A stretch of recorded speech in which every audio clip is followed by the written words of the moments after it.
السلام علیکم ورحمۃ اللہ وبرکاتہ۔ بسم اللہ الرحمن الرحیم۔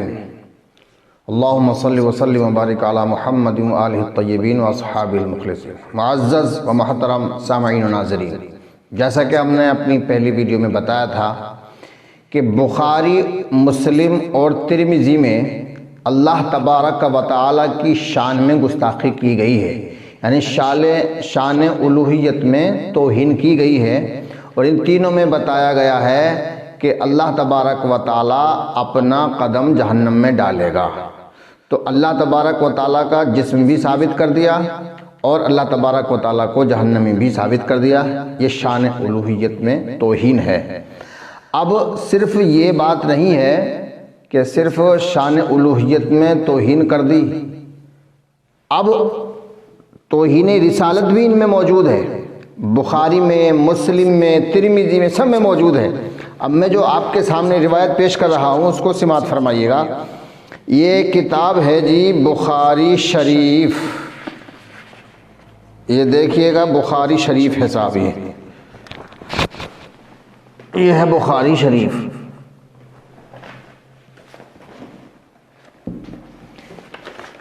جلد ہے اس کی 300 اور باب ہے 1060، حدیث نمبر ہے 1870۔ یہ لکھ رہے ہیں حتی حزن النبی صلی اللہ علیہ وسلم فیما بلغنا حزنا غدا منہ مرارا کی یتردى من رؤوس شواہق الجبال فکلما اوفى بذرة الجبل لکی یلقى منہ نفسہ تبدى له جبریل فقال یا محمد انک رسول اللہ حقا۔ ترجمہ سماعت فرما لیجئے گا اور اس کے بعد میں اس کا نتیجہ نکالوں گا۔ نبی کریم صلی اللہ علیہ وآلہ وسلم کو بہت صدمہ پہنچا جس رنج و غم کی ہمیں خبریں پہنچی، چنانچہ متعدد مرتبہ آپ پہاڑی کی بلند چوٹیوں پر چڑھے کہ وہاں سے خود کو گرا دیں۔ جب آپ پہاڑ کی چوٹی پر اپنے آپ کو گرانے کے لیے چڑھتے تو حضرت جبریل دکھائی دیتے اور کہتے اے محمد مصطفیٰ، آپ تو اللہ تعالیٰ کے برحق رسول ہیں۔ اس سے جوش اشتراک ٹھنڈا ہو جاتا اور دل کو قرار آتا، لہٰذا آپ واپس لوٹ آتے۔ جب بھی آپ پر وحی کا سلسلہ کچھ دنوں کے لیے بند ہوتا تو آپ کی یہی اضطرابی کیفیت ہوتی، اور جب اسی ارادے سے آپ پہاڑی کی چوٹی پر چڑھتے تو حضرت جبریل اسی طرح آپ سے کہتے۔ اب اس میں نتیجہ کیا ہے؟ یہ بخاری کی روایت کہہ رہی ہے کہ حضور صلی اللہ علیہ وآلہ وسلم نے خودکشی کرنے کی کوشش کی، یعنی ان سے بار نبوت برداشت نہ ہو رہا تھا اور اللہ تبارک و تعالیٰ کا جو عہدہ ہے نبوت اور رسالت اس کو انجام نہیں دے پا رہے تھے، اس وجہ سے حضور صلی اللہ علیہ وآلہ وسلم خودکشی کرنا چاہتے تھے، نعوذ باللہ من ذالک۔ تو عزیزان ملت اسلامیہ، پہلی بات تو یہ ہے کہ یہ نبی پر بہتان ہے، اس لیے اللہ تبارک و تعالیٰ نے قرآن عظیم میں ارشاد فرمایا وَمَا أَرْسَلْنَاكَ إِلَّا رَحْمَةً لِّلْعَالَمِينَ، اے میرے محبوب میں نے تمہیں تمام کائنات کے لیے رحمت بنا کر بھیجا ہے۔ اب جو خود اپنے وجود کے لیے رحمت نہ ہو تو پھر دوسروں کے لیے رحمت کیسے ہو جائے گا؟ جو اپنی زحمت، اپنی پریشانی دور نہ کر سکتا ہو تو دوسروں کی پریشانی کیا دور کرے گا؟ تو یہ جو روایت ہے وَمَا أَرْسَلْنَاكَ إِلَّا رَحْمَةً لِّلْعَالَمِينَ، یہ روایت اس آیت کی مخالفت کر رہی ہے۔ دوسری بات یہ ہے اللہ تبارک و تعالیٰ نے اپنے محبوب کے بارے میں ارشاد فرمایا وَلَلْآخِرَةُ خَيْرٌ لَكَ مِنَ الْأُولَىٰ، اے میرے محبوب تیری پچھلی گھڑی تیری آنے والی گھڑی پچھلی گھڑی سے بہتر ہے۔ اور ایک جگہ اللہ نے ارشاد فرمایا بسم اللہ الرحمن الرحیم نون والقلم وما یسطرون ما انت بنعمت ربک بمجنون۔ تو عزیزان ملت اسلامی، اللہ تبارک و تعالیٰ تو اپنے محبوب کے دماغ کی، ہاتھوں کی اور جو تم لکھتے ہو یا لکھو گے اس کی قسمیں ارشاد فرما رہا ہے۔ تو اللہ تو اپنے محبوب کے وجود کی قسمیں ارشاد فرما رہا ہے، وما ارسلناک الا رحمۃ للعالمین کہہ رہا ہے، ہر آنے والی گھڑی کو پچھلی گھڑی سے بہتر فرما رہا ہے۔ تو اب یہ بتائیے کیا نبی خودکشی کریں گے؟ نبی خودکشی نہیں کر سکتے، ارادہ بھی نہیں کر سکتے، سوچ بھی نہیں سکتے، لہٰذا خودکشی کا الزام لگانا یہ نبی کی بہت بڑی توہین ہے۔ جو نبی خودکشی سے بچانے کے لیے آیا ہو، کیا وہ خودکشی کرے گا؟ نہیں کر سکتا۔ لہٰذا اب اگر آپ یہ کہتے ہیں کہ صاحب یہ روایت صحیح ہے تو بخاری غلط ہوتی ہے، اگر آپ یہ کہتے ہیں کہ یہ روایت صحیح ہے تو بخاری غلط ہوتی ہے، اور اگر آپ نبی کی شان کو بچاتے ہیں، نبی کی شان میں توہین ہونے سے بچاتے ہیں اور کہتے ہیں کہ نہیں صاحب یہ روایت نبی کی شان میں اہانت کر رہی ہے، تو پھر بخاری غلط ہوتی ہے۔ اگر روایت کو صحیح مانتے ہیں تو نبی کی شان میں توہین ہوتی ہے، اور نبی کی شان کو اہانت سے توہین سے بچاتے ہیں تو بخاری غلط ہوتی ہے۔ ہاں کرو گے تب بھی پھنسو گے اور نہ کرو گے تب بھی پھنسو گے۔ بہرحال میرا مقصد کہنے کا یہ ہے کہ نبی کی شان بہت بلند و بالا ہے، عرفہ و اعلیٰ ہے، لہٰذا یہ روایت غلط ہے۔ اس وجہ سے غلط ہے کہ یہ نبی کی شان میں توہین ثابت کر رہی ہے۔ ہم ایسی روایتوں کو نہیں مانتے، یہ روایت موضوع ہے، باطل ہے، غلط ہے۔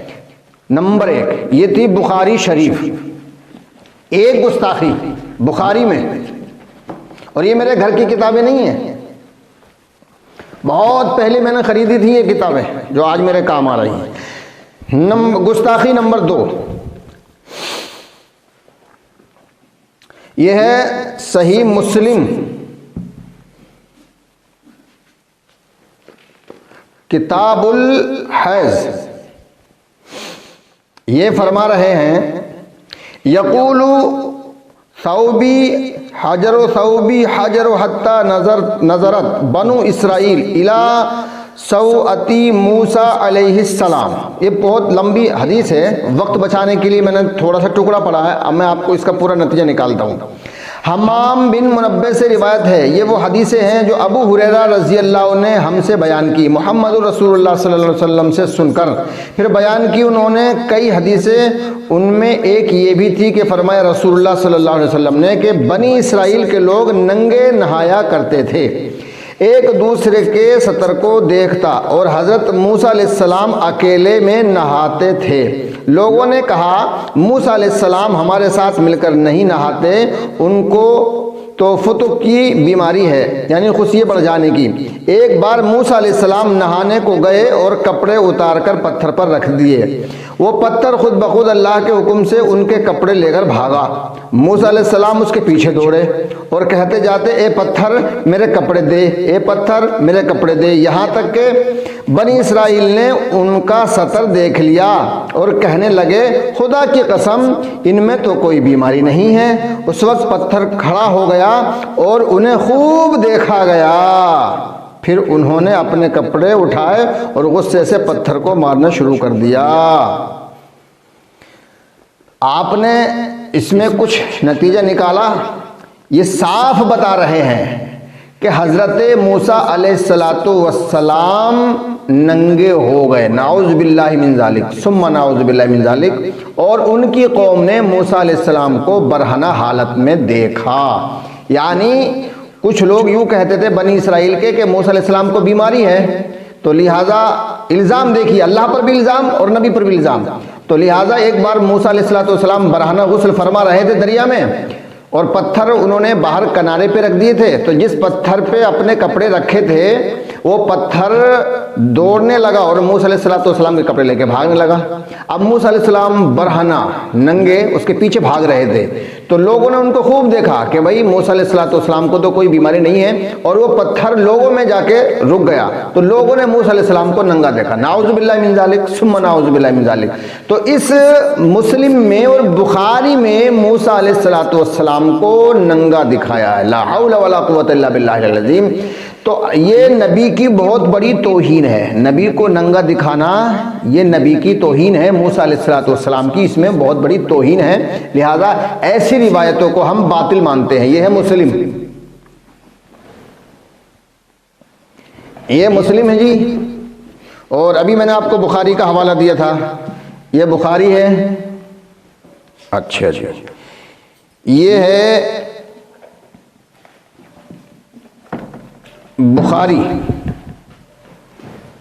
بخاری شریف، اور یہ میں اندر سے دکھا رہا ہوں آپ کو، جلد نمبر 1 ہے، یہ ہے بخاری۔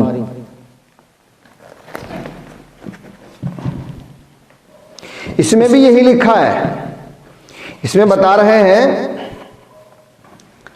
ثوبه على حجر فقال الحجر بثوبه فجمع موسى في اثر يقول ثوبي يا حجر ثوبي يا حجر حتى نظرت بنو اسرائيل الى موسى، یعنی موسیٰ علیہ السلام کے کپڑے لے کر پتھر بھاگ گیا اور وہ ان کی قوم میں پہنچ گیا، تب لوگوں نے کہا کہ موسیٰ علیہ السلام کو کوئی بیماری نہیں ہے۔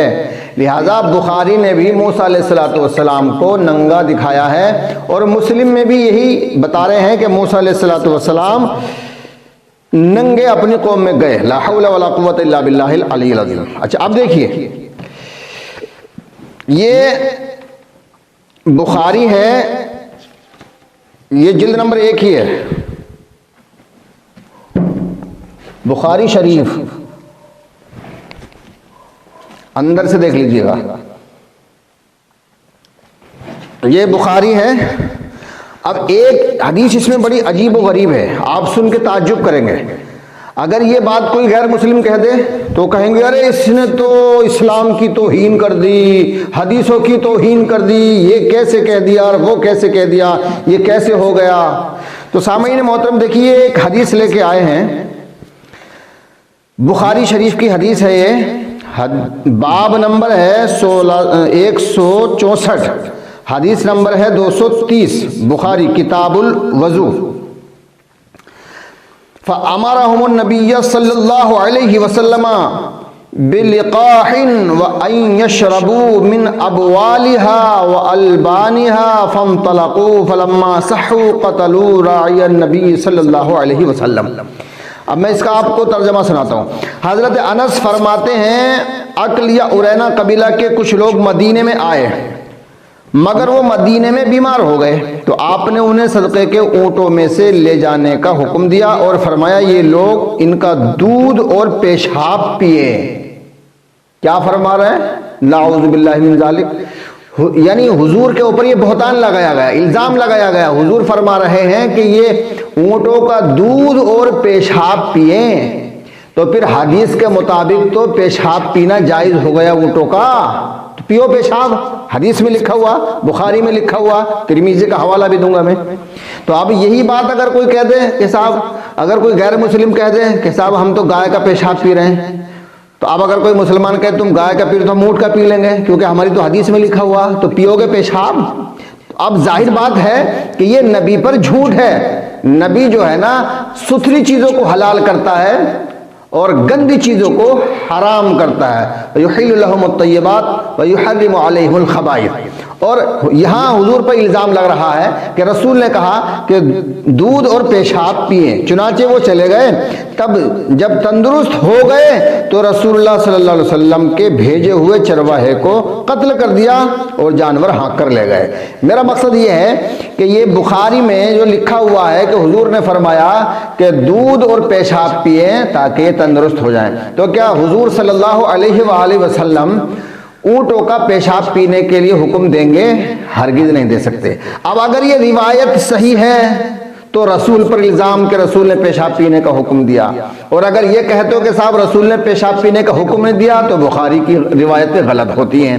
اب ہاں کرو تب بھی پھنسو، نہ کرو تب بھی پھنسو، اب جو تمہارا دل کرے وہ جواب دے دو۔ اگر بخاری کی روایت کو صحیح بتاتے ہو تو رسول کی شان میں توہین ہو رہی ہے، اور اگر رسول کی شان بچاتے ہو تو بخاری جا رہی ہے۔ ایج یو لائک، جو آپ کی مرضی جواب دے دیں۔ دیکھیے صاحب، یہ ہے بخاری، اچھا یہ ہے جی ترمذی، جامع ترمذی، اندر سے ہم آپ کو دکھائے دیتے ہیں، یہ ہے جامع ترمذی،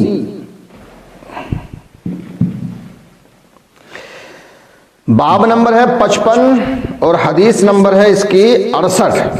کیا کہہ رہے ہیں؟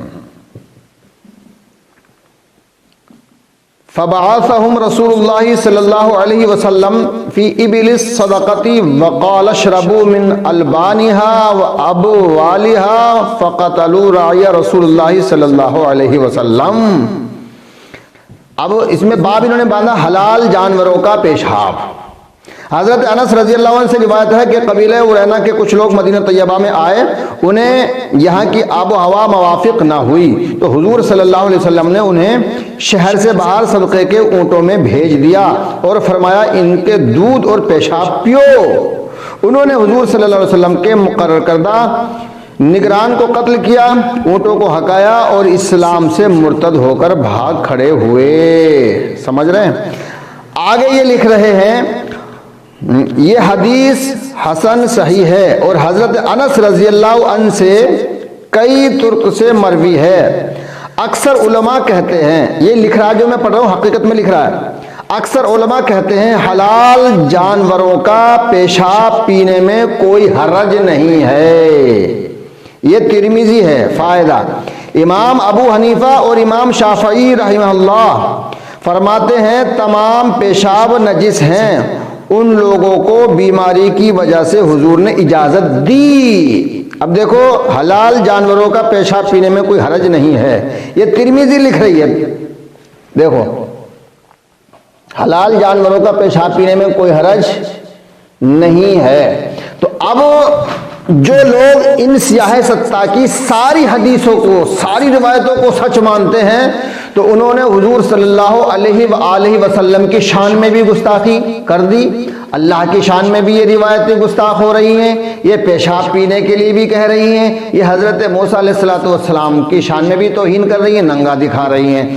اگر سیاہ ستہ کی یہی چال رہی اور یہی روش رہی، جھوٹی روایتوں کو، باطل روایتوں کو، موضوع روایتوں کو، غلط روایتوں کو جو لوگ صحیح کہتے رہے اور عوام کے اوپر تھوپتے رہے کہ نہیں صاحب سیاہ ستہ کی ساری روایتوں کو ماننا ضروری ہے، تو وہ مفتی گمراہ ہیں، وہ کافر ہیں، وہ جہنمی ہیں، وہ گمراہ گر ہیں، وہ قوم کو دھوکہ دے رہے ہیں، قوم کو جہنم کی طرف لے جا رہے ہیں۔ میرا کہنے کا مطلب یہ ہے، نتیجہ یہ ہے کہ آپ حضرات کا یہ جو مطلب یہ ذمہ داری بنتی ہے کہ آپ حضرات بھی اپنی ذمہ داری کو سمجھیں۔ ہر مفتی سے، ہر کسی بھی عالم سے، جو چھوٹے چھوٹے ائمہ ہیں، علماء ہیں، چھوٹے چھوٹے یہ نام کے مفتی ہیں، مفت کی روٹی کھا کے مفتی بن گئے ہیں، ان کے چکر میں نہ پڑیں، اپنی عقل سے بھی سوچیں، ہر فرقے کے علماء سے تحقیق کریں کہ یہ روایت صحیح ہے یا غلط ہے۔ جن روایتوں سے اللہ کی، رسول اللہ کی، انبیاء کی، صحابہ کی شان میں توہین ہوتی ہے، جن سے ہمارا دین اسلام بدنام ہوتا ہے، ہم ایسی روایتوں پہ لعنت بھیجتے ہیں اور ہم ان سے بری الذمہ ہیں۔ اور میں تمام دنیا کے انسانوں سے گزارش کرتا ہوں کہ جو لوگ سیاہ ستہ کو پڑھنے کے بعد اسلام سے نفرت کرتے ہیں، ہم ان روایتوں سے، سیاہ ستہ کی ان سی روایتوں سے، گندی روایتوں سے بری الذمہ ہیں۔ ہم قرآن کو مانتے ہیں، ہم اہل بیت کی روایت کو مانتے ہیں۔ حضور صلی اللہ علیہ وسلم نے ارشاد فرمایا ہے انی تارکم فیکم ثقلین کتاب اللہ عترت اہل بیت ما ان تمسکتم بہما لن تضلوا۔ اللہ کے رسول نے فرمایا کہ میں تمہارے درمیان میں قرآن اور اہل بیت کو چھوڑ کے جا رہا ہوں، ان کو مضبوطی سے پکڑ لینا،